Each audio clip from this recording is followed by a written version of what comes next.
Sir actually मैंने वो मेरा नाम चेंज किया स्पिरिचुअल मुस्लिम, पहले था आई एम स्पिरिचुअल। पर वो क्या हो गया ना, मैं 2 दिन पहले सचिवालय जी के चैनल पे जाने की कोशिश किया। सो जी। वो मेरे को किक आउट कर दे रहे थे। मैं बात नहीं, मेरे को सचिवालय जी से कुछ सवाल करने हैं और मैं भी मुस्लिम हूँ, मतलब मुस्लिम था। मगर मेरे को सचिवालय जी से कुछ सवाल थे, मगर उनसे जी। बात नहीं हो पाई। तो मुझे उनसे बात करनी है, मेरे कुछ डाउट है, वो क्लियर करने हैं उनसे। तो आप बता सकते हैं मैं उनसे कब कहाँ पे मुखातिब हो सकता हूँ, कैसे मुखातिब हो सकता हूँ?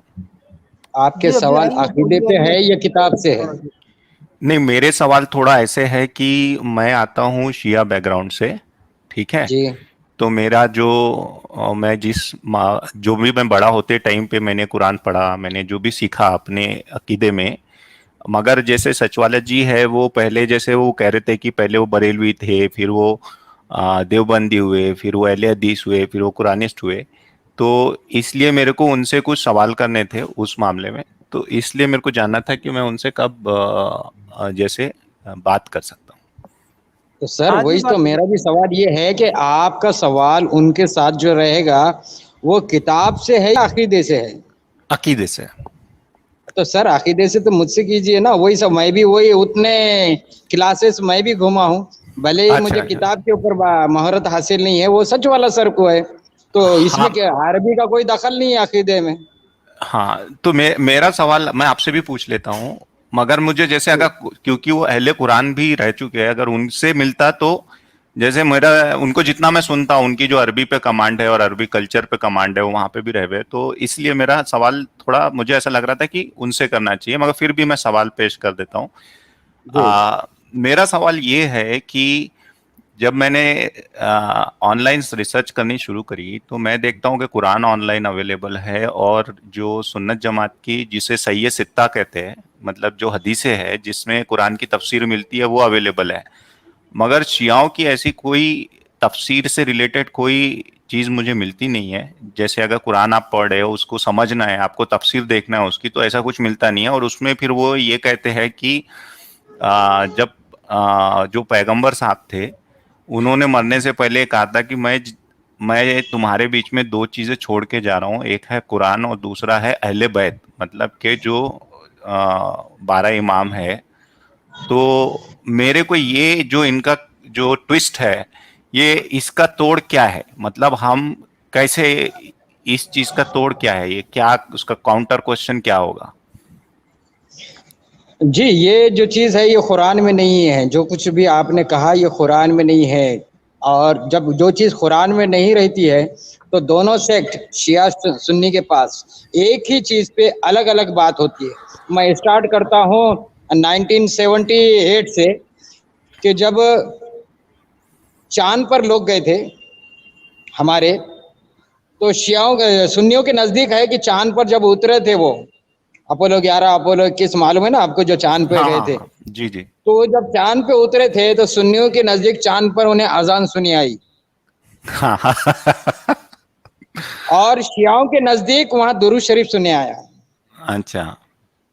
तो उसी तरह जैसा आपने कहा कि मरते वक्त उन्होंने कहा कि मैं 2 चीजें छोड़े जा रहा हूं, एक कुरान और एक अहले बैत, ये हम्म। शियाओं के नजदीक है। और सुन्नियों के नजदीक ऐसी लिखी हुई निरेशन मिलती है हदीस है कि मैं तुम्हें 2 चीजें छोड़े जा रहा हूं, एक कुरान, दूसरी मेरी सुन्नत, हम्म। और तीसरे अहले मज़ार के नज़दीक ये मिलता है कि मैं तुम में, वो अहले मज़ार के नज़दीक है सुना कुरान और मेरी सुन्नत। अब सुन्नत क्या है वो सब तुमको फॉलो करना है, और तुम में कामयाब वो है जो मेरे तरीके पे चलेगा या मेरे बाद मेरे साहबाओं के तरीके पे चलेगा, वो तुम में कामयाब है। तो ये हम्म। अगर शियाओं के नज़दीक देखेंगे तो वो कामयाब है जो मेरे बाद अहले बैत से प्यार करेगा। जी जी। तो ये मगर आउट ऑफ इसका। कुरान जितने अकीदे हैं, तो वो हम्म। हर अकीदे हर ग्रुप के पास अलग अलग है। तो आपने अहले कुरान की बात की, मैंने भी ज्यादा नहीं 1 साल उनको दिया है अहले कुरान को, क्योंकि उनकी घान इतनी मोटी मोटी बड़ी बड़ी है कि जब भी नजर आ जाती है, ज्यादा खिकोड़ते नहीं बैठना पड़ता क्या क्या घान है। तो बड़ी हम्म। बड़ी घान है अहले कुरान। नहीं, वो जैसे वो तो मैंने क्वेश्चन करता हूँ, जैसे अभी सूरह तहरीम है, शायद सूरह तहरीम है जो हजरत मोहम्मद के वाइफ के, मतलब उसमें जो कायनात का बनाने वाला है हजरत मोहम्मद की वाइफ को धमकी दे रहा है। तो अभी अगर आप किसी से पूछे कि भैया सूरह तहरीम को आप कैसे इंटरप्रेट करेंगे अहले बैत के इसमें, तो वो हो नहीं सकता, क्योंकि दैट इज स्पेसिफिकली वो जो लिखी गई है, वो जो आयत नाजिल हो रही है उसमें, वो उनकी वाइफ के लिए है। तो पर मैं ऐसे कुरान से देख रहा था कि कोई कुरान से ऐसी कोई आयत मिल जाए जो इस चीज का सॉलिड तोड़ हो, तो मैं उनके सामने पेश करूं। जी। तो अब ये जो इंटरप्रिटेशन की बात कर रहे हैं, अब शान नुज़ूल कहते हैं जिसे, तो शान नुज़ूल जब आता है तो वो आयत का मंशा ही बदल जाता है। हम्म। सूरह तहरीम पढ़ो, सूरह नूर पढ़ो या सूरह अहज़ाब पढ़ो।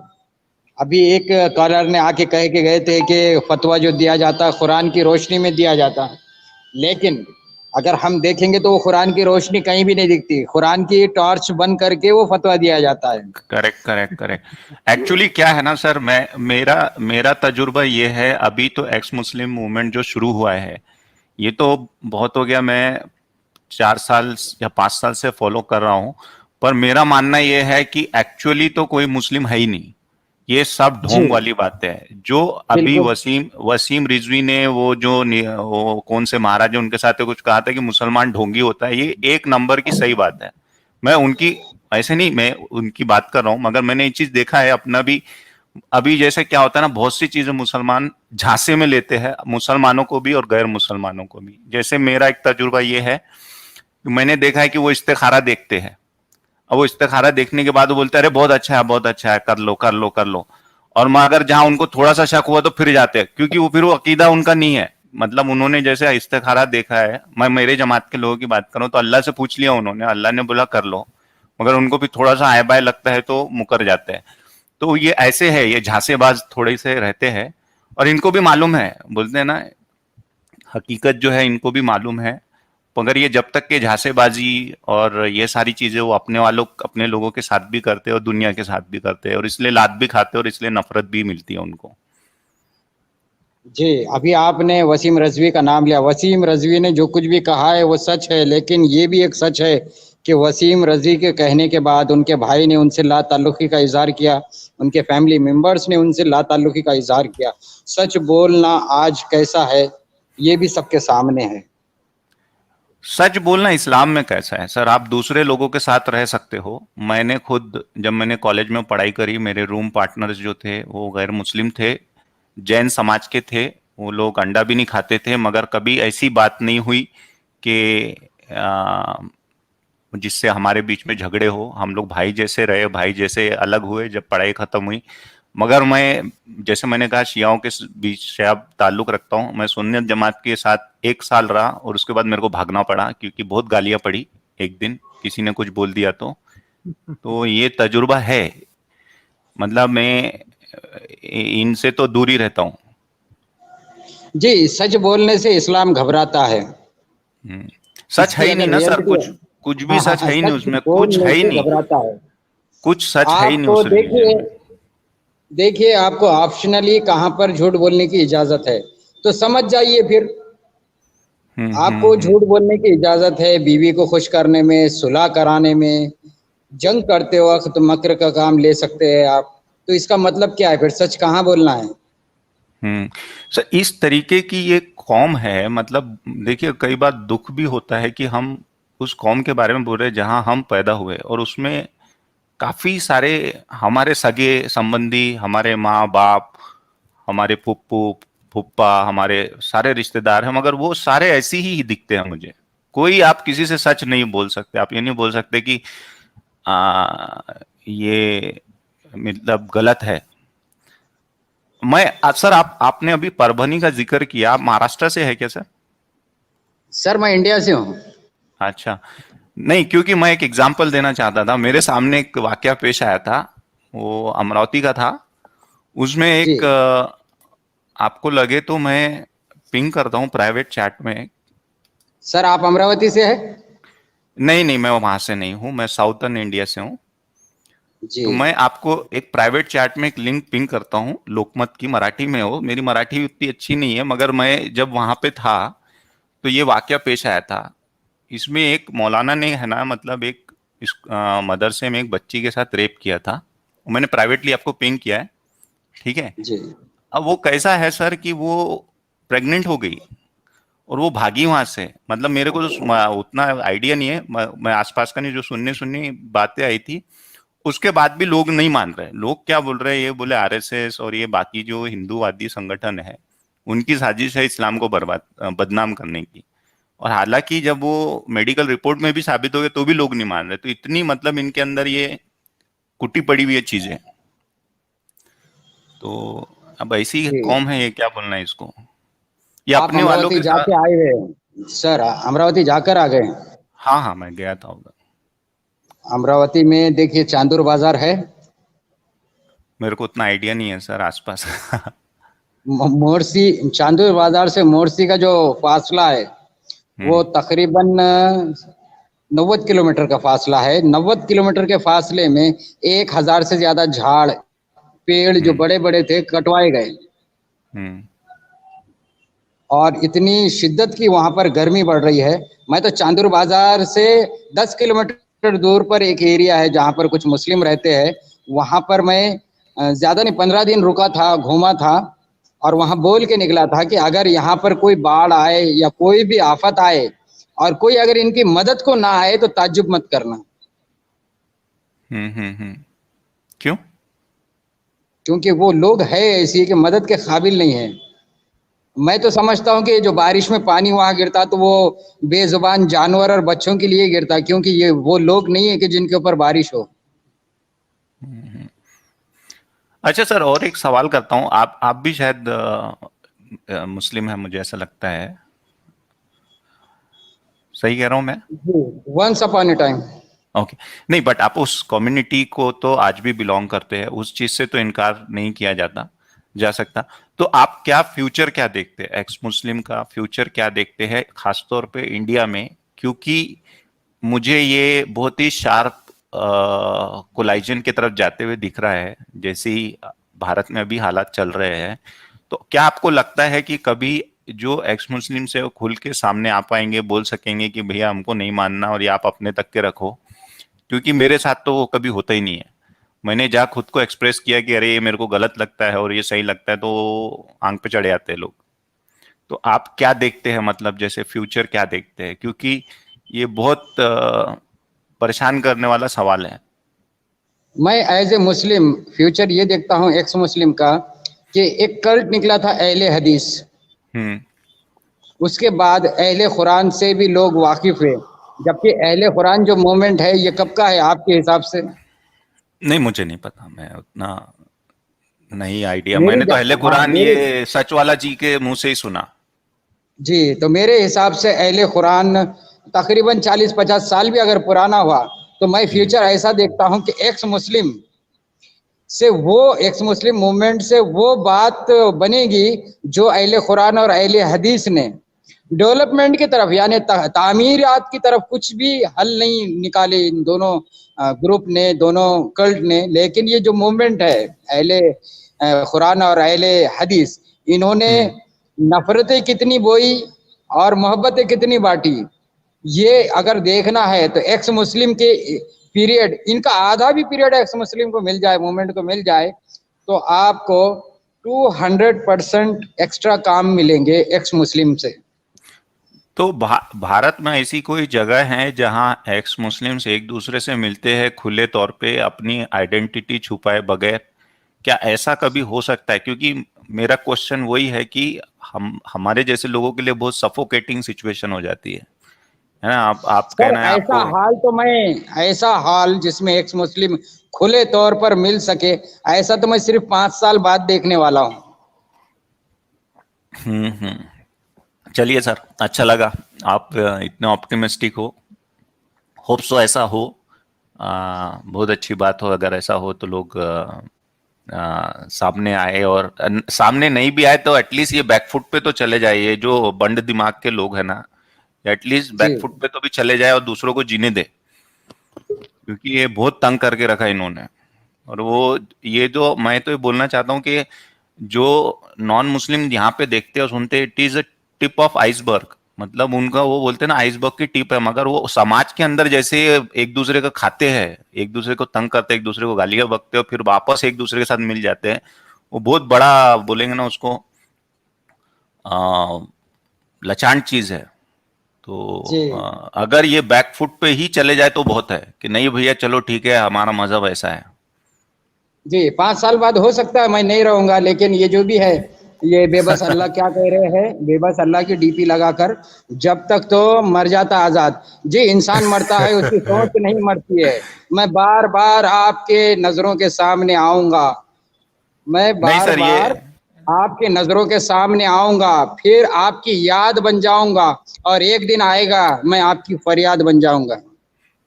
आजाद भाई, आप लोग मेरे हिसाब से ऑलमोस्ट अमर हो चुके हैं। अब जी इंसान का शरीर है, आज है नहीं है, कल कोई भरोसा नहीं। लेकिन जो आज 6 महीने में हमने बातें रखी है वो तो हमेशा रहेगी दुनिया में। जी, इंसान मरता है, उसकी सोच नहीं मरती। मेरी सोच, मेरे इश्कालात, मेरे सवालात सर गर्दिश करते रहेंगे। ये आपकी सोच है ही नहीं, ये कैसे एक इंसान की सोच है। कैसा है ये मैं बताता हूँ, मेरा क्या ऑब्जर्वेशन है इसमें एक्स मुस्लिम मूवमेंट में। कुछ लोग जब पैदा होते हैं तो उनकी जबान बहुत लंबी होती है, उनको वो जबान वो चाटने के लिए ही पैदा करता है, उनको एक जबान रहती है। तो जो चाटने वाला रहता है ना वो हमेशा अपना एक अल्फा ढूंढते रहता है, तो उनको जी सर्वोच्च मतलब एक सुप्रीम की तलाश रहती है। अब ये जो मोमिन है ना, इनको मोहम्मद ने बोला मैं सबसे सुप्रीम हूं तो लगे उसकी चाटने। हकीकत ये है, वो चाटने के लिए ही पैदा हुए, और उनको जब वो मोहम्मद उनसे ले लेंगे ना कोई दूसरे का चाटेंगे। वो सच बात बोलना उनके मजहब का इशू नहीं है। अभी मैं आपको एक बात बताता हूँ, ये बात सही है। ये देखो सर्वोच्च होना और सर्वोत्तम होना दोनों में फर्क है। इनको सर्वोच्च की तलाश रहती है। एक बंदे ने बोल दिया भैया मैं सर्वोच्च हूँ, मेरे वो ऊपर कोई नहीं है, मैं वहां परवाज करता हूँ, जब जिब्राइल भी परवाज नहीं करता, सारी सारी दुनिया मेरे सदके तुफैल बनी है, लगे चाटने। ठीक है, मोमिन को चाटने की आदत है, वो चाटने में ही रहेगा। और जो प्रैक्टिकल इंसान होता है, जो रैशनल थिंकिंग लगता है, जो जस्टिस में बिलीव करता है और जो सामाजिक ग्रोथ में बिलीव करता है, वो कभी किसी की नहीं चाटता। उसको गलत लगता है तो बोल देता है, चाहे वो अपने फादर को बोले, अपने बेटे को बोले। तो यही है। तो जिसको सर्वोच्च की तलाश है, आप देखे वो हिंदू में भी पैदा होगा, वो जाके वो मुसलमान हो जाएगा, आईसिस वाइसिस भी ज्वाइन करेगा, तो वो ऐसे लोग तो रहेंगे ही। और ऐसे भी लोग हमेशा से थे जो सर्वोत्तम अपने लिए क्या सूट करता वो सर्च करते हैं और दोनों समाज को उस तरफ लेके जाते हैं। तो ये तो सेग्रीगेशन हमेशा ही रहेगा। जी, एक सुपर चैट ले लेता हूँ। ग्रुप में कुछ लोग पूछ रहे हैं अनटचेबिलिटी कौन से रिलीजन में है। मुझे लगता है ये वेस्ट का कॉन्सेप्ट है, क्योंकि भारत को कोई पंथ में तो नहीं मिलता।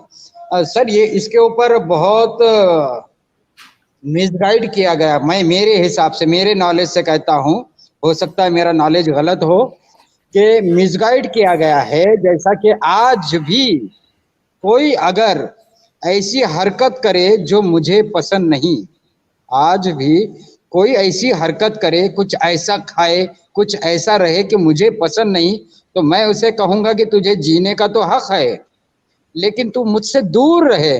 ना मेरे घर में आ, ना मेरी किसी चीज को तू हाथ लगा। तू जैसा जीना चाहता जी, लेकिन मेरे घर और मेरे आंगन से दूर रहे। तो इसको अगर आप अनटचेबिलिटी समझते हैं तो बस ये अनटचेबिलिटी है, वरना किसी ग्रंथ में मुझे नहीं मिला, ना मैं जानता हूं कोई और ग्रंथ को। अगर किसी के पास हो तो कहीं और वो उसको हाईलाइट कर सकता है, एक्सपोज कर सकता है। मैं यहाँ प्रमोट भी नहीं करता हूँ, क्रिटिसाइज भी नहीं करता हूँ, क्योंकि मुझे ऐसा लगता है कि कुछ लोग अगर अलग तरीके से जीना चाहते हैं तो उन्हें इजाजत है कि जियो, लेकिन हमें मत छुओ। करेक्ट, आपने सही बात की आजाद जी। मगर और एक स्पिरिचुअल मुस्लिम जी, सचवाला जी आएंगे थोड़ी देर में, मैंने बोला उनको, तो आप सचवाला जी से भी बात हो जाएगी। जी जी, अगर मेरी उनसे बात हो जाती है तो एक तो जी मैं जी उनसे खुद पर्सनली मिलना भी चाहता था, क्योंकि मैं काफी टाइम से सुन रहा था, मगर क्या है जॉब में और अपने इस कुछ इसमें मैं बिजी बिजी रहता था, तो उनसे बात नहीं हो पा रही थी। तो मैं सोचा एक आध बार मैं उनसे बात करता हूँ। और ये बहुत अच्छा चैनल है जहाँ पे खास तौर पे इंडियन एक्स मुस्लिम्स के लिए, जहाँ पे वो लोग आके अपनी बात रख सकते हैं और मैं चाहता हूं कि इस चैनल पे और एक्स मुस्लिम्स भी ज्वाइन करें और एक गैदरिंग टाइप हो, गैदरिंग मीन्स रियल गैदरिंग हो, जहाँ पे अपनी अपनी बातें रखी जा सके। जी बिल्कुल। ये सचवाला जी प्रणाम। जीते रहिए भाई। अच्छा, सभी आपने ये सर स्पिरिचुअल मुस्लिम जी आए हैं, ये आपसे बात करना चाह रहे हैं। अच्छा ठीक है जी भाई, कैसे हैं आप, क्या कहना चाहेंगे? जय हिंद सर, जय हिंद। जय हिंद सर मैं आपको फरमाइए। मैं आपको काफी टाइम से सुन रहा हूँ और मुझे आपका जो कुरान पे कमांड है वो बहुत पसंद आता है, खास तौर पे आपके छोटे वीडियोस जो होते हैं। मगर मेरी जी एक रिक्वेस्ट है, हर कोई अरबी नहीं जानता, तो आप जब कुरान की कोई आयत कोट करते हैं, जैसे मैंने देखा है कि आप बोलते हैं कि कुरान ये कहता है, आप आयत कोट कर देते हैं, मगर वो हमारे लिए तो कुछ समझ में नहीं आती, तो आप अगर उसका सूरा और उसकी आयत नंबर बता दे तो हम लोग क्या है ना वो वापस जाके देख सकते हैं। जी एक ठीक है। रिक्वेस्ट है ये आपसे। इसमें क्या होता है ना, हमको तो नहीं आती अरबी, अब हम पहले हमने कुरान पढ़े तो है मगर अरबी में पढ़े और वो हमारा रट्टा मारो वाला था, मगर आप बहुत अच्छे से उसको बोलते हैं, आपके अरबी पे कमांड है, तो आप अगर सूरह नंबर वर्स नंबर दे दे तो हम वापस जाके उसको पढ़े। क्योंकि हम लोग क्या करते हैं ना सर, अभी जैसे मलकत यमीन जो लफ्ज था ये मैंने आपके चैनल से सुना, आपके मुंह से पहली बार सुना, और उसके बाद फिर जाके वो मैं जब भी कहीं बात होती है तो मैं उसको कोट करता हूँ। तो फिर अब जैसे कैसे शब्द तो समझ में आ रहे हैं, अभी शब्द हम पिकअप कर रहे हैं, मगर हमको आयत अगर आप जैसे इस तरीके से बताए तो और अच्छा होगा, हम थोड़ा उनको और अच्छे से मोनोलॉग जिसको बोलते हैं ना, छोटे छोटे, ये बहुत हेल्प करते हैं। जी वैसे मैं जहाँ कहीं जरूरी होता है मैं वो वर्स नंबर और चैप्टर नंबर जो है कोट करता हूँ। शायद किसी किसी जगह वो रह गया होगा, लेकिन यूजुअली जो है मैं अपने मोनोलॉग्स में ये बातें, ये इस तरह के वो उसके हवाले जरूर देता हूँ। अच्छा चलें ठीक है, आप अब क्या जानना, क्या पूछना चाहते हैं? सर मैं पूछना तो बहुत चाहता था मगर आपसे मिलना भी चाहता था, और एक चीज बोलना था सर। आपने जहाँ पे अपनी ये दुविधा व्यतीत की थी कि मैं जो हूँ अकेला हो चुका हूँ, मेरे परिवार मुझसे छूट गया, मेरे जो अजीज है उन्होंने मेरे से रिश्ता वो कर दिया, मगर सर कैसा है ना, ये आप अकेले नहीं हो इसमें, आप इसमें बिल्कुल भी अकेले नहीं हो। जो सच के रास्ते पे चलता है वो उसके साथ ऐसा ही होता है, और आप अकेले नहीं हो, मैं ये बात आपको बोलना चाहता था। बहुत से हमारे भी बहुत बहुत अजीजों से रिलेशन खराब हो गए, मगर कैसा है सर, वो कई बार ऐसे लोगों से रिश्ता रख के कोई फायदा भी नहीं रहता, क्योंकि ये कब पीछे से आपको क्या कर डाले पता नहीं। तो ये आप अकेले नहीं है, मेरा सिर्फ ये कहना था कि इस्लाम में जिसने भी आवाज उठाई, सवाल किया, सवाल ही किया, सिर्फ किया और कुछ भी नहीं, जो लिखा है वही बोल दिया, तो लोग ऐसे ही छाती पे चढ़े आते हैं और सगे सगे चढ़े आते हैं, आप तसव्वुर भी नहीं कर सकते। तो आप ये मत सोचिए कि ये ऐसा वो है। अभी क्या है सर, मैं क्योंकि मैं हिंदुस्तान से हूँ, मैं जब बड़ा हो रहा था मेरी जो तालीम हुई वो हिंदी स्कूल से हुई, तो मैंने भगवत गीता और रामायण को बहुत करीब से देखा है, सुना है। उसमें अध्याय 2 है भगवत गीता में, जब अर्जुन जो है वो ये कहता है कृष्ण को कि जो रथ है वो मैदान जंग के बीच में लेके चलो, मैं देखना चाहता हूँ कौन कौन आया है यहाँ पे अपोजिट इसमें, तो ले गए भगवान कृष्ण। तो अर्जुन रोने लगे कि यार ये तो ऐसे लोग हैं मेरे इतने करीब थे, इनको मार के बोले मेरे को तीनों ये हस्तिनापुर के तीनों सत्ता भी मिल जाए तो कोई काम की नहीं। तो भगवान कृष्ण ने बड़ी अच्छी बात कही थी कि तू उनके लिए रो रहा है जो एक मंद बुद्धि के भोगी आदमी को खुश करने के लिए तुझे कत्ल कर देना चाहते हैं। तो एक सच्चाई है जीवन की है, ऐसे लोगों के लिए हमने टाइम वेस्ट नहीं करना है। तो ये होता है, मेरा सिर्फ ये कहना का मतलब ये था, आप अकेले नहीं हैं। बहरहाल मेरा क्वेश्चन सर ये था, मैंने आज़ाद ग्राउंड के सामने सॉरी आज़ाद जी के सामने, कोहराम जी के सामने रखा था, कोहराम जी थे शायद वो। तो मेरा ये था कि मैं शिया बैकग्राउंड से आता हूँ और वो लोग ये कहते हैं कि जो पैगंबर साहब थे उनकी वफात से पहले उन्होंने कहा था कि मैं तुम्हारे बीच में 2 चीज़ें छोड़ के जा रहा हूँ, एक है कुरान और दूसरा है अहले बैत। तो इसका जो मुझे जवाब चाहिए कुरान से चाहिए कि ये किस तरीके से हो नहीं सकता, इसका जो तोड़ है मुझे कुरान से नहीं चाहिए। नहीं, इस तरह की आप बात कर रहे हैं या आपसे जो बात कही जा रही है वो तो कुरान में नहीं है कि मैं मेरे बाद कुरान और अहले बैत, या मैं मेरे बाद कुरान या सुन्नत छोड़े जा रहा हूँ। ना तो शियों की कोई बात, कोई दावा जो है कुरान में है, ना सुन्नियों का कोई दावा कुरान में है। कुरान ना शियों को जानता है ना सुन्नियों को जानता है इस मामले में, इस हवाले से। तो कुरान कुछ कहता है इस लाइन पे कुरान कुछ कहता है, ऐसी कोई बात कि जो इस चीज का तोड़ हो, कि वो दे नहीं दी जाए देखिए, आयत और कहें? नहीं, आप असल बात तो ये है कि मुसलमान शिया हो या सुन्नी हो, मुसलमान जिसे अपना नबी कहते हैं और उसका नाम मोहम्मद बताते हैं, वो कुरान में गायब है। ओके। आप समझिए, यानी कुरान का जो भी मोहम्मद है उसने कुछ भी नहीं कहा, बल्कि वो खुद गायब है। उसके बारे में जो कुछ लिखा गया कुरान में थोड़ा बहुत, लेकिन उसने कभी कुछ नहीं कहा। ये सारी बातें आपने जो अभी बताई, जो कुछ आपसे कहा जाता रहा है, भले वो शियों के नज़दीक हो या सुन्नियों के नज़दीक, ये सब ये सब का सब जो है कुरान के बाहर वाली किताबों में लिखा जाता है। कुरान में ऐसी कोई बात नहीं है। अच्छा, तो सर आप क्योंकि आप बरेलवी से अहले हदीस और फिर आपने शायद देवबंदी, फिर अहले हदीस और फिर अहले कुरान में आए, तो आपका थॉट क्या है? मैं ये चाहता हूं कि 2 मिनट के लिए, आप आज एक मुस्लिम है, मगर अगर आप, if I ask you to wear hat of your old religion, आप एक कुरान एक्सपर्ट की तरह मैं आपसे पूछूं तो आपका ओपिनियन क्या है शियाओं के बारे में? आप उस चीज को, उस आइडियोलॉजी को एक एज ए मुस्लिम जब आप थे तो तब वो कैसे आप उसको देखते थे, मुझे ये आपसे जानना है। नहीं, मैं जो है वैसे कुरान पर नज़र मेरी काफ़ी ज़माने से थी, तो कुरान पर जब मैं नज़र डालता हूँ तो ना कुरान के अंदर मुझे सुन्नी नज़र आता है, ना शिया नज़र आता है। कुरान में 2-3 जगहों पर ये लफ्ज़ शिया आया है, लेकिन वो किसी और कॉन्टेक्स्ट में, किसी और माना में है। जिस माना में आज हम शियों को जो है कहते हैं या सुनते हैं या जो है मानते हैं, उस माना में जो है कुरान में ये लफ्ज़ है ही नहीं। ना शिया है ना सुन्नी है। आप समझिए। बट आपका ओवरव्यू क्या है? मतलब आप वो, मेरा सवाल ये है कि आप 2 मिनट के लिए अगर पुराने वाले सच वाला जी होते, जब आप एक प्रैक्टिसिंग मुस्लिम थे, तो आपका इस आइडियोलॉजी के बारे में, शिया आइडियोलॉजी के बारे में? नहीं, पुराना वाला मैं सच वाला नहीं था, पुराना वाला मैं मोमिन था। हाँ, तो आप उस हिसाब से तो जो है बाद में बन गया।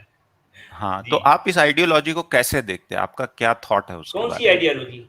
ये शियाओं की जो आइडियोलॉजी है, क्योंकि ये हर जगह मैंने एक्स मुस्लिम मूवमेंट में भी देखा है कि ये बीच में चले आते हैं कि हमने तो बड़ा अच्छा रिफॉर्म किया है, या हम तो इनके जैसे नहीं है, हम बेहतर है। हालांकि है वही सब, वो जो है ना, वो रिफॉर्म वगैरह कुछ नहीं है। बेहतर होकर कुछ नहीं होते। ये सारा जो है ये सब अब्बासियों की जो है कहानियों के बाद ही ये सारा वजूद में आया। मेरे नज़दीक यूँ समझिए, शिया हो या सुन्नी हो, ये 8वीं सदी के बाद की इजाद है। अच्छा। बल्कि जिसे करबला कहा जाता है, या फिर जो है करबला से जुड़ी हुई जितनी शख्सियात का नाम तारीख में आता है, ये सब का सब मेरे नज़दीक मशकूक है। अच्छा, सच वाला सर, 1 मिनट मैं आपको रोकना चाहूंगा कि मेरे पास एक सवाल है। उससे पहले ये इनके सवाल का जवाब दे दूं। एक्स मुस्लिम मस्जिद में किसकी वर्शिप करोगे? सर, सबसे पहले हम जिसकी वर्शिप करते हैं उसको मस्जिद की जरूरत नहीं रहती। इस वर्शिप वर्ड में आप के का इजाफा कर दीजिए। वर्कशिप करते हैं एक्स मुस्लिम, वर्शिप नहीं करते। और वर्कशिप के लिए मस्जिद की जरूरत नहीं रहती, एक देश की जरूरत होती है। और पूरे दुनिया में हमको सबसे प्यारा देश भारत मिल चुका है। अब हमारी वर्कशिप चालू होंगी, वर्शिप नहीं। सच वाला सर, आपसे सवाल ये है, अहले बैत की मीनिंग क्या है? देखिए, अहल कहते हैं वाले को और बैत कहते हैं घर को। अहलुल बैत का मतलब है घर वाले या कोई खास घर वाले, ऐसा कह सकते हैं आप। करेक्ट, सही कहा आपने, वही उसका मायने है। सो वही सर, आपसे मैं एक सेकंड सर, ये तो आपने एग्जैक्ट मीनिंग बता दिया, लेकिन ये मुसलमान अहले बैत किसको बोल रहे हैं एक्चुअली? ये इसमें बड़ा इख्तिलाफ है भाई। अब शियों के नज़दीक अहलुल बैत का मतलब कुछ और है, सुन्नियों के नज़दीक कुछ और है। ये झगड़े तो इनके चलते रहे हैं ना, बहुत ज़माने से चल रहे हैं। इसका फैसला ये खुद आपस में कभी नहीं कर सके। तो आपका कहने का मतलब है शियाओं के अहले बैत जो है अली और फातिमा है, और सुन्नियों नहीं, मैं अली और फातिमा को नहीं जानता भाई। आप नहीं जानते? कौन है? नहीं, मैं नहीं जानता इसको, मैं जानना भी नहीं चाहता। जी ये अली फातिमा एक्चुअली से मेरा कोई ताल्लुक नहीं। वो सारा ट्रिक शियाओं का वही है कि वो जो पूरा फोकस है वो जो पैगंबर से हटा के अली पे ले आते हैं, ताकि जो इनके कारनामे थे वो सामने ना आए। अभी मैं बीच में कुछ दिन पहले मैं वसीम रिजवी को भी सुन रहा था, तो उन्होंने अली अली बहुत किया, मतलब कि नहीं हम तो अली के मानने वाले हैं। तो अली कौन था? वो यानी वो ऐसा बता रहे थे जैसे कि जैसे वो अलग ही कोई हस्ती है, और वही शिया वो वही बताते हैं कि वो अलग ही थे। और जैसे वो याली मदद भी बोलते हैं या मदद के लिए बुलाते हैं ऐसा। नादे अली भी उनकी एक अलग एक सूरा टाइप ही है। आपने सुना है नहीं सुना है पता नहीं, मुझे नादे अली वो बोलते हैं। तो बोलते हैं नादे अली पढ़ो तो हजरत अली आपकी मदद करते हैं, कभी भी मुसीबत के टाइम रहो तो नादे अली पढ़ो। तो वो पूरा फोकस जो है वो वहां से हटा के इस तरफ रखना चाहते हैं। और मोहम्मद जो है सिर्फ नाम का है और उसके बारे में कोई कुछ बात भी नहीं करना चाहता। और रीजन उसके पीछे ये है क्योंकि वो करबला को बहुत हाईलाइट करते हैं। वो ये बताते हैं कि बहुत जुल्म हो गया करबला में, जैसे वैसा जुल्म कभी इंसान पे हुआ नहीं और आगे होगा भी नहीं, इतना बड़ा जुल्म हुआ। और अगर आप पूछे कि फिर जिसने जुल्म किया यजीद इब्न माविया उसमें बुराई क्या थी, तो वो बोलेगा नहीं वो कुत्ता पालता था, वो शराब पीता था, वो बंदर नचाता था, ये उसके अंदर बुराई है। मगर वो कभी ये नहीं बोलेंगे कि वो जबरदस्ती लोगों से बैत लेना चाहता था, क्योंकि अगर वो ऐसा बोले तो मोहम्मद भी ने भी जबरदस्ती बैत ली। इसलिए शिया जो है आज तक के हाथ बांध के नमाज नहीं पढ़ते, क्योंकि वो लोग फोर्स कन्वर्ट किए गए थे। मोहम्मद ने जो गर्दन पे छुरी रख के कन्वर्ट कराया था, और वो बुत छुपा के नमाज पढ़ रहे थे, तो उनका बुत गिरे करके उनको कहा कि अल्लाह अकबर पे हाथ झटको। तो वो कभी भी ये साफ बात करते ही नहीं है कि बुराई क्या है। वो सिर्फ एक इसको बताते उसको बताते, और कभी वो इंसाफ वाली बात नहीं करते। जी जी वो आपको कभी नहीं बोलेंगे कि यजीद में ये बुराई थी कि वो लोगों से जबरदस्ती बैत लेता था, अपनी बात जबरदस्ती मनवाता था, क्योंकि मोहम्मद इब्न अब्दुल्ला ने भी वही किया, एग्जैक्टली वही किया, बल्कि उससे बदतरीन तरीके से किया। और उसका कंपैरिजन अगर दोनों शख्सियत का किया जाए तो यजीद संत था। उसने उसने अली की बेटियों को बाजार में बेचा नहीं और या तकसीम नहीं किया, उसने चुपचाप उनको लौटा दिया, और जिसके हवाले करके जिसकी सरपरस्ती में पहुंचाया वापस मदीना। उन तो वहां पहुंचने के बाद जो बीवी जैनब थे, उन्होंने उसको अपना हार गिफ्ट दिया था कि तूने पूरे रास्ते हमारी बहुत खिदमत गुजारी की करके। तो उस हिसाब से देखा जाए तो यजीद एक संत आदमी था, दो शख्सियतों का अगर कंपैरिजन किया जाए तो। और ये सब बकवास बात है इनकी। जी 1 मिनट, ये कमेंट आया है शिया सुन्नी डिफरेंस कोई एक्स मुस्लिम बता दे। तो देखिए यहाँ पर शिया और सुन्नी बैकग्राउंड से दोनों भी बैठे हैं। मैं एक का डिफरेंस बताता हूँ, ये दोनों बताएंगे सही है या गलत है। शिया सुन्नी जिसके कहा जाता है, ये दो ग्रुप है। एक लड़ाई है सास और दामाद के बीच में। जो सासू माँ के तरफ है उस ग्रुप को सुन्नी कहते हैं, जो दामाद जी के तरफ है उस ग्रुप को शिया कहते हैं। एक्चुअली ये लड़ाई ऐसी है कि जो धंधा मोहम्मद बिन क्या नाम है जो पैगंबर साहब ने शुरू किया था, वो जो खानदानी धंधा था वो उनकी औलादों के हाथ नहीं लगा, तो उन्होंने अपना एक नया मजहब शुरू किया जिसको कहते हैं शिया। और वो जो धंधा लेके चले गए दूसरे, वो बन कर गए वो सुन्नी, ऐसा एक्चुअली। तो वो ये अलग धंधा है, ये शियाइज्म एक अलग धंधा है। इसमें खुम्स देना पड़ता है आपको, आपकी इनकम का 20% इमामत को देना पड़ता है या सैयदो सादात को देना पड़ता है टैक्स। तो उनका घर आप पालते हो, उनके बच्चे बीवी उनके खर्चे उठाते हो, और वो आपके मुंह पे जूते रगड़ते। अगर आप लोअर कास्ट के हो शिया में, अगर आप जुलाहा हो या पिंजारा हो या आप लोअर कास्ट के आते हैं, तो आपके मुंह पे थूकना भी पसंद नहीं करते जो सैयदो तो सादात। मतलब सर उसका शॉर्ट में यही मतलब है ना, शिया जिसे कहेंगे वो दामाद जी की तरफ है और सुन्नी जिसे कहते हैं वो सासू माँ की तरफ है। हाँ तो सर खान उनकी औलाद तो उनको ही धंधा नहीं मिला ना, वो तो अली नहीं नहीं को नहीं, मिलना ग्रुप चाहिए था। ग्रुप हाँ डिफरेंस ग्रुप वही दोनों है में क्या गया है, तो यही है ना, दोनों किस किस पार्टी से आते हैं। सर। फाइनेंशियल इम्प्लीकेशन बताना जरूरी है इसमें, जी जी कि रिलीजन कुछ नहीं है, यहाँ पैसे का धंधा है सब। जी। तो वो वही बात है इसमें। कुरानिस सर बैठे हैं, कुछ बोल नहीं रहे हैं। चलिए सर, मेरा हेलो। कोई अब आगे आगे कोई सवाल नहीं है, अगर आप चाहे तो मैं ड्रॉप कर सकता हूँ। चले जनाब, ओके अच्छा सर, लगा थैंक यू आपसे सर। बात हुई। सच वाला जी मैं आया करूंगा आपके इस पे। जी और जरूर आइए, हाँ आते और रहिए, जी आप हमारे बहुत अच्छा साथ में काम कर जुड़ते रहे हैं। रहिए। आप लोग बहुत ही अच्छा काम कर रहे हैं। मैंने आजाद ग्राउंड सर से भी कहा कि एक वक्त आएगा जब हमारी जो कम्युनिटी है, जो रैशनल थिंकिंग रखती है और इस देश को बचाना चाहती है, बहुत बड़ी बात है एक्चुअली, जो हम हिंदुस्तानी होने के नाते बात बोलते हैं कि हमको हमारा मुल्क बर्बाद नहीं होने देना है। तो ये एक टाइम आएगा जब ये हम लोग ओपनली रहेंगे और हमारे नाम से जो ये टिकटें कटते आई है कि भैया ये लोग ऐसे है और वैसे, ऐसा नहीं है। मुस्लिम्स बहुत अच्छे भी है, बहुत अच्छा काम भी कर रहे हैं, हिंदुस्तान में ही बहुत अच्छा काम कर रहे हैं। मैं कई ऐसे मुस्लिम्स को जानता हूं जो बहुत ही अच्छा सोशल वर्क कर रहे हैं। तो बहुत अच्छा, इस देश को बनाने में हम लोगों का भी बहुत कंट्रीब्यूशन है। मगर ये हमारी बदकिस्मती है कि हमने जब भी बोला हमारे को मुंह पे लात मार के गटर में वापस गिरा दिया गया। ऐसा नहीं कि मुसलमानों ने आवाज नहीं उठाई या तब्दीली लाने की कोशिश नहीं करी। हिंदुस्तान में अगर ब्लास्फेमी लॉ है तो ये इसी वजह से है क्योंकि यहाँ इस्लाम के अगेंस्ट बोला ना जा सके, और जब तक कि ये ब्लास्फेमी लॉ खत्म नहीं होता तब तक के ये दुविधा रहेंगी हमेशा, और ये इस देश का बदनसीबी रहेंगी। ये आस्तीन में सांप पलते रहेंगे इनके।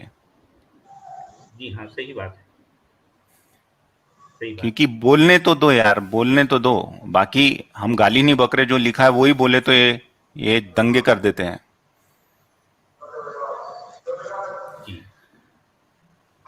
चलें सर, बहुत अच्छा लगा आपसे बात हुई, आते रहिए आप जरूर। जी सर।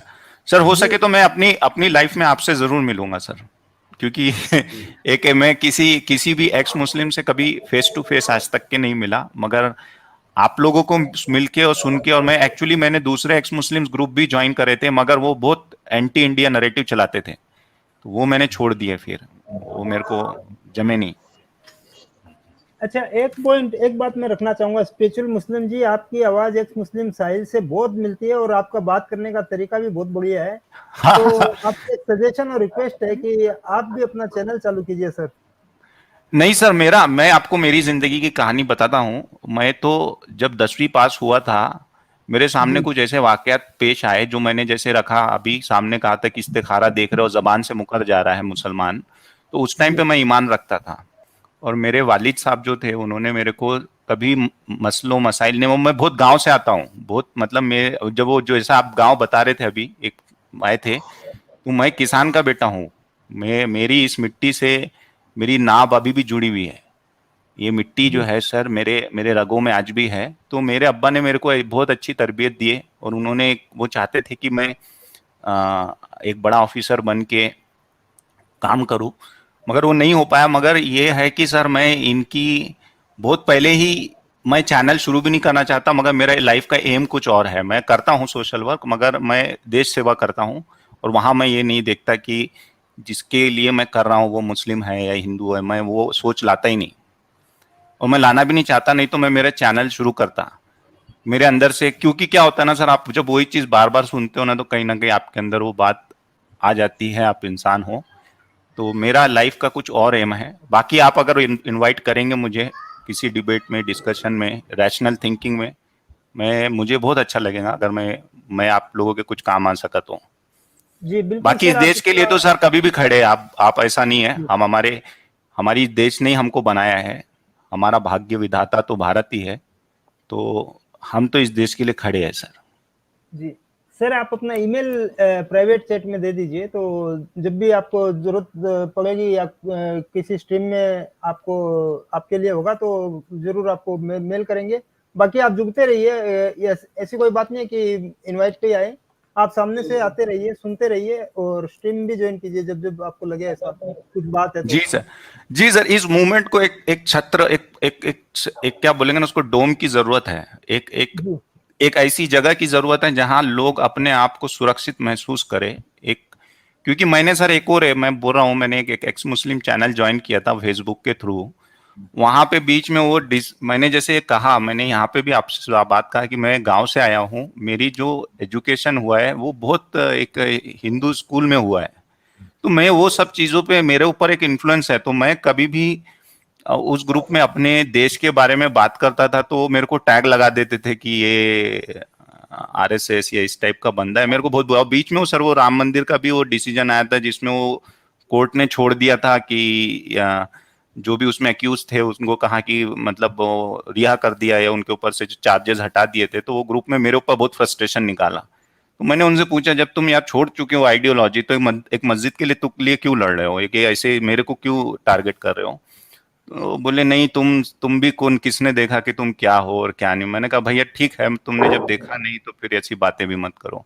फिर मैंने वो ग्रुप छोड़ दिया, मैं काफी टाइम फिर डिस्कनेक्ट भी रहा, वो इसलिए मैं जाता नहीं। मगर मेरे को ऐसा लगता है कि जो देश के लिए है, देखो जो मेरे पिताजी ने एक बोले, मिट्टी की इज्जत करेगा तो दुनिया तेरे सामने झुकेंगी, और वो मेरी जिंदगी का आज सच है। आधी जिंदगी चली गई, मगर आप अपने मिट्टी के ही नहीं हो रहे हैं तो फिर किसके होंगे?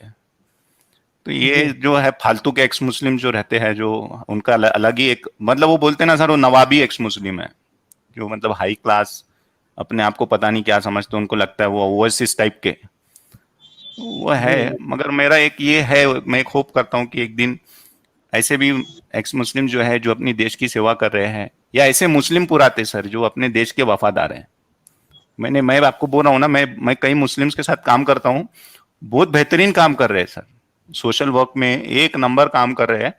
उनको देख के लगता है, उनकी बातें सुन के लगता है कि यार देखो ऐसे भी लोग हैं, इनको कोई नहीं सुनता, इनको सुनो। तो है, ऐसी बात है। जी सर। आजाद जी, अच्छा एक ये सुपर चैट है मितुल पंचाल जी की तरफ से है। Abu Bakr and Umar were ससुर of Muhammad, Usman and Ali were cousin and दामाद of Muhammad, Aisha poison Muhammad. Sir ये स्टोरी की बातें हैं न, सचवाला जी इस पे कोई कमेंट देंगे? और आजाद जी शायद है नहीं, तो अपने स्पिरिचुअल मुस्लिम जी आप इस पे कुछ बोलना चाहेंगे? सर देखिए, ये अभी जैसे सचवाला जी ने कहा था कि ये 850 जो 8वीं सदी के बाद की घड़ी हुई कहानी है, जंगल में मोर नाचा किसने देखा वाली बात है, ये सब बाद में बनाया हुआ है, और आपस में झगड़े हैं इनके, और ये इनके झगड़े में पड़ के आप अपनी गर्दन भी कटा लोगे ना तो लोग सेटिस्फाई नहीं होने वाले हैं। इसलिए इस चीज से दूर रहो, इस आइडियोलॉजी से। जी सर।